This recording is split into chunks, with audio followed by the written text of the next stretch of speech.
Hello, you wonderful people, and welcome to another episode of Crime Centric. This being a show where I talk about crime dramas that I watch. For today's episode, I'm going to talk about the latest episode of Elementary. It's a very interesting episode of Elementary where we have, deals heavily with murder. Murder, magic is what I meant to say. Leaving that in, it deals heavily with magic, because it kind of goes hand in hand that if I'm talking about Elementary, it kind of has to deal with murder. But nevertheless, in this particular case, it deals with a magician named Razor who ended up dying, because basically, I love the whole setup, because basically, because it's not like you got introduced to the case first, you got introduced to Sherlock taking the case first, then got the case. Whereas, Joan happens to walk into the brownstone, and she sees and Sherlock's telling her away, and there's a lady holding a gun. I was like, what? And then Joan's freaking out and shoots, and it's boom, and he catches the bullets. I was like, wait, what? And he's like, it's a magic trick and everything. And he's like, thank you, Bethesda. She's like, okay. She's like, just keep being weird, and I'll see you later. And it's just and then Joan's like, okay, first of all, I start hitting him. It's like, don't freak me out like that, because I thought you literally just got shot in front of me, you son of a gun. Stop doing that. But basically, he was working on a magic trick, which Razor's kind of known for. I mean, much later on, we end up learning from a lady named Anubis. I mean, obviously, that's her stage name, but that Razor, his real name Claude, but for the sake of things, I'm just going to continue calling him Razor.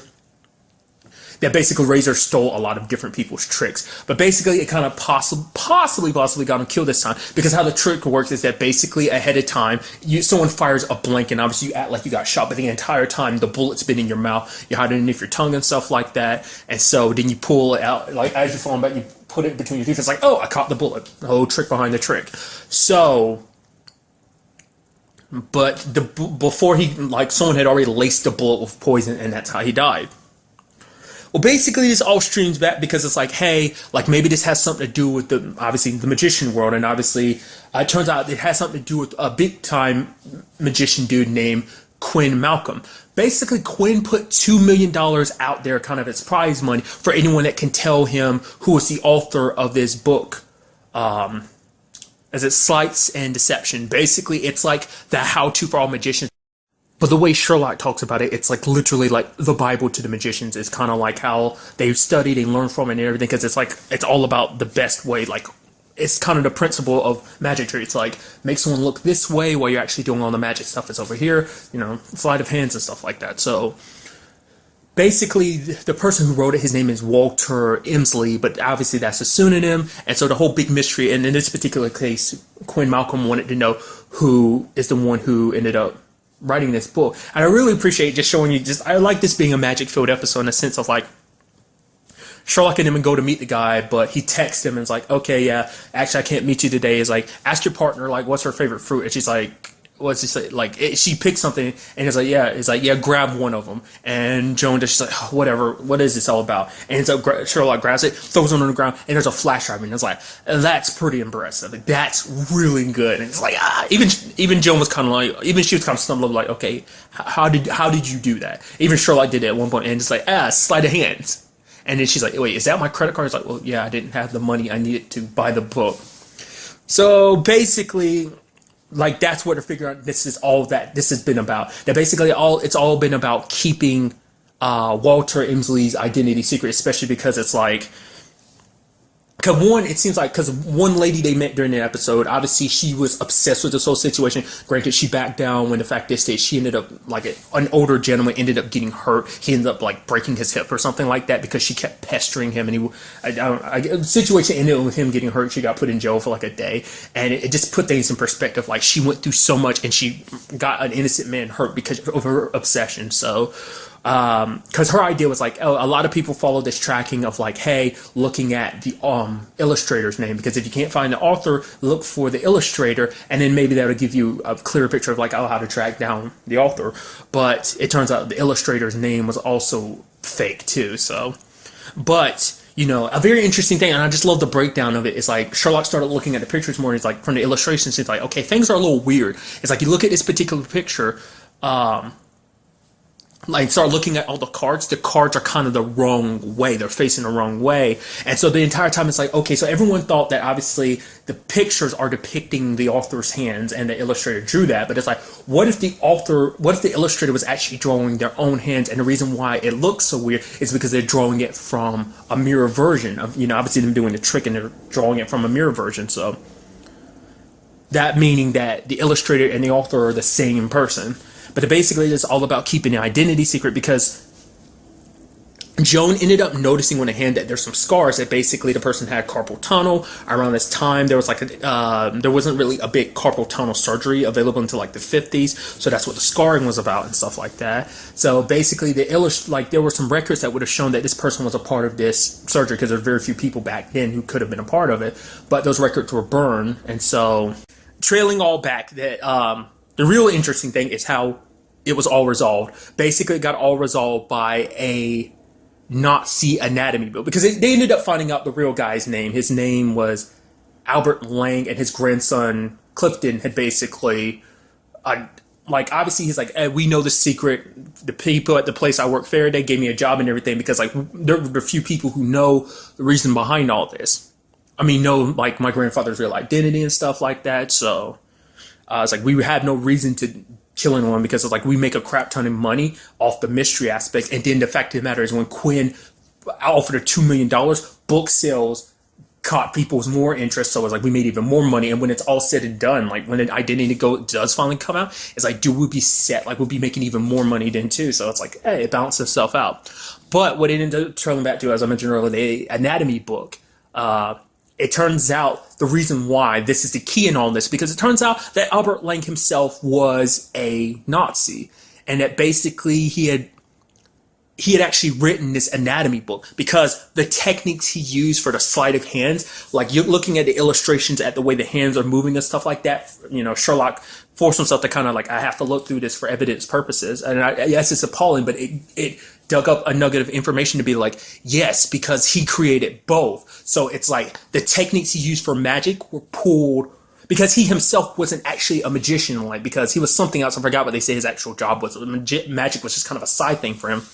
And so all his techniques were pulled from an anatomy book. Now, the reason why Clifton killed Razor and has been covering all these tracks is because he doesn't want because if things did come down to it, it's like not necessarily just protecting his grandfather's name, but also like his reputation, because his grandfather was actually a Nazi.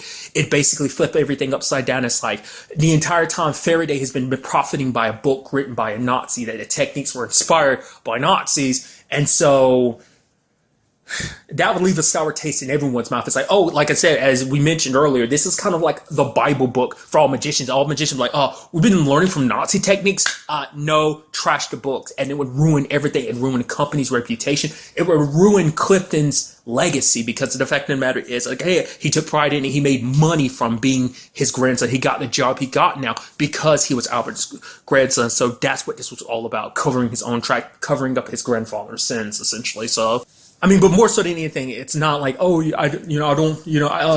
I'm ashamed that my grandfather was a Nazi. It's like, no, I'm ashamed by the fact is that my grandfather being a Nazi will be exposed, and it ruined everything. So that's what he was covering for. At the end, selfishness and greed.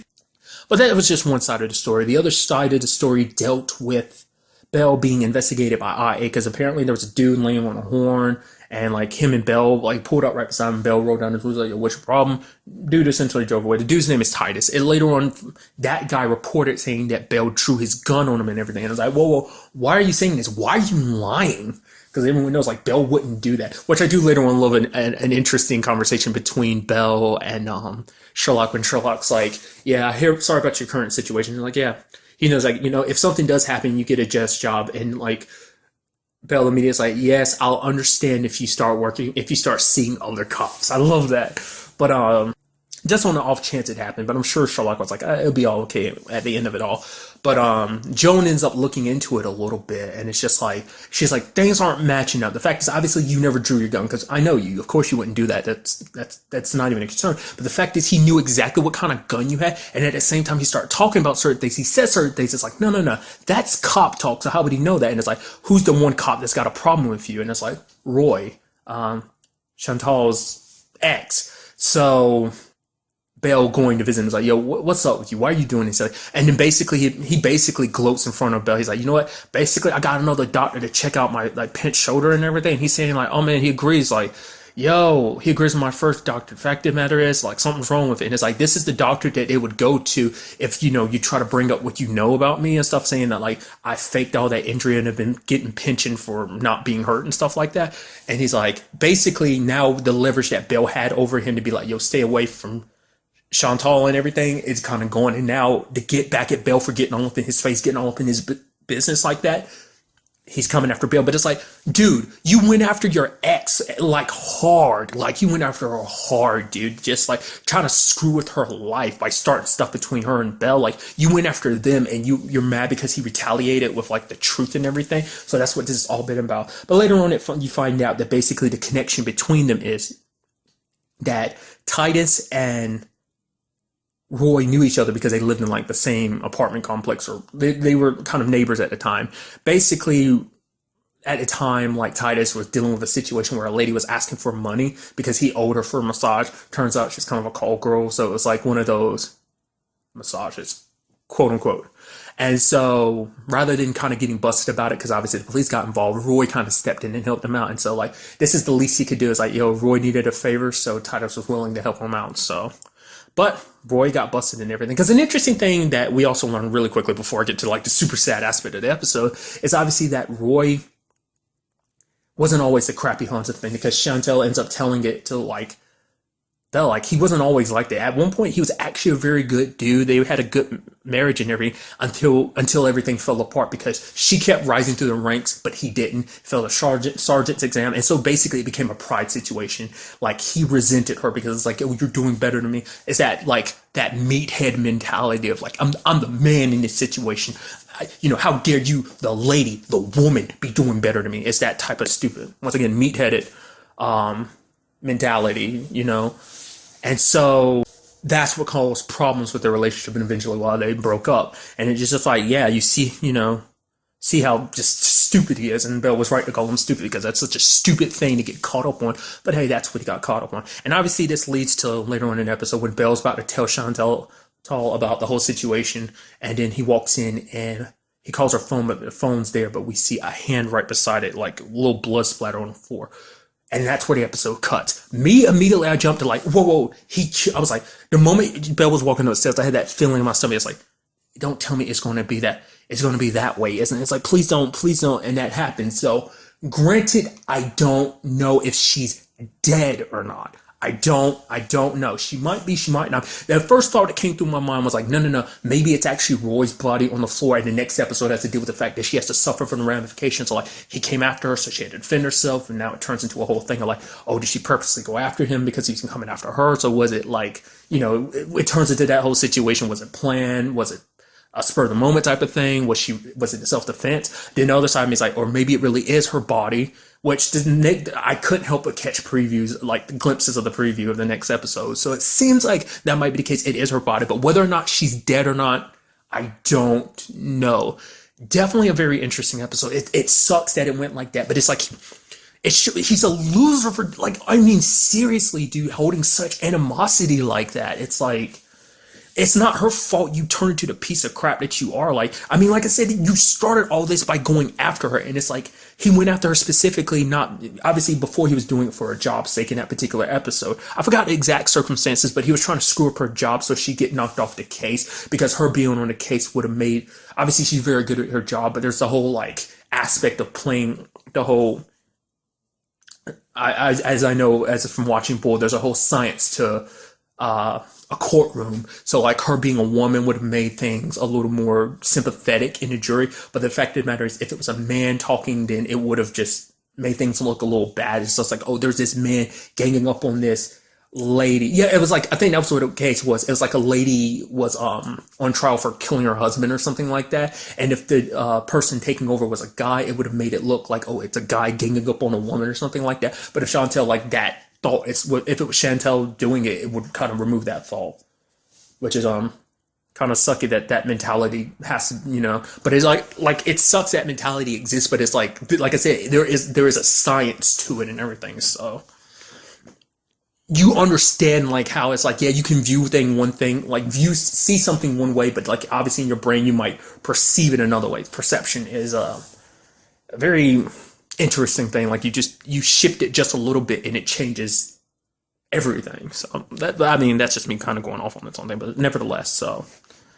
But it's like you started all of this trying to mess with her life. And so it wasn't just about that case. It was a personal thing too, is why he went after her, trying to start stuff with Belle and stuff like that, because he wanted to mess with her, as well as obviously mess with Belle. I think Belle was probably kind of like icing on top of the cake for him. So it's like, I don't know, maybe we'll find out next episode that he actually had nothing to do with it. It was coincidence. Maybe he hired someone. Maybe he actually did it himself. It seems like that's going to be the next episode. Like I said, I caught previews of the thing, caught little glimpses of the preview, but nevertheless, it'll be a situation where I'm not going to talk about it, just in case you want to kind of, go into the episode not knowing anything either. So, but overall, a very good episode, and it's definitely setting up a very super sad and yet, from storytelling perspective, an interesting episode. So, but more so than anything, I do have to focus on the sad aspect, so. But really, that's all I wanted to talk about in this episode. To the next time we meet, be happy, be safe, live life to the fullest, and enjoy it. Good day and goodbye.